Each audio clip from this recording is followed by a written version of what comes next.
রোজায় ক্লান্ত শরীর নিয়ে আবার যদি মশলা বাটাবাটির ঝামেলা থাকে তাহলে অনেক বেশি ক্লান্ত লাগে না, আর নয় ক্লান্ত। এখন হচ্ছে আমরা নিচ্ছি আপনাদের জন্য বেস্ট একটা গ্রাইন্ডার।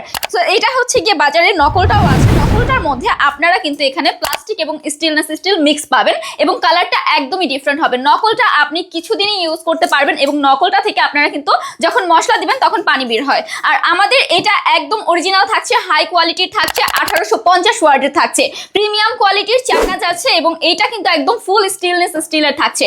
এখানে ব্লেড থাকছে আমাদের 10টা, বাজারে যেটা নকল আছে ওইটা কিন্তু আপনারা পেয়ে যাচ্ছেন 8টা ব্লেডের মধ্যে। এই ব্লেডগুলো দেখেন এত সুন্দর করে, মানে এটার মধ্যে আপনি যখনই পেস্ট করতে দিবেন ভিজা শুকনো সব মশলা কিন্তু পেস্ট হয়ে যাবে। সো এটা কিন্তু আপনি খুব ইজিলি প্রেস করলে এখান থেকে আপনার মশলাগুলো সুন্দরভাবে পেস্ট হয়ে যেতে পারবে এবং এটা আপনি দীর্ঘদিন ইউজ করতে পারবেন। এর সাথে আপনারা প্রিমিয়াম একটা বক্সও পেয়ে যাবেন, বক্সটা দেখলে বুঝতে পারবেন আপনারা একদম প্রিমিয়াম কোয়ালিটির যাচ্ছে, হাই কোয়ালিটির যাচ্ছে। তাহলে আর দেরি কিসের, আপনার মশলা বাটাবাটির ক্লান্ত থেকে দূর করতে আজকেই অর্ডার করে ফেলুন আমাদের এই ফুড গ্রাইন্ডারটি।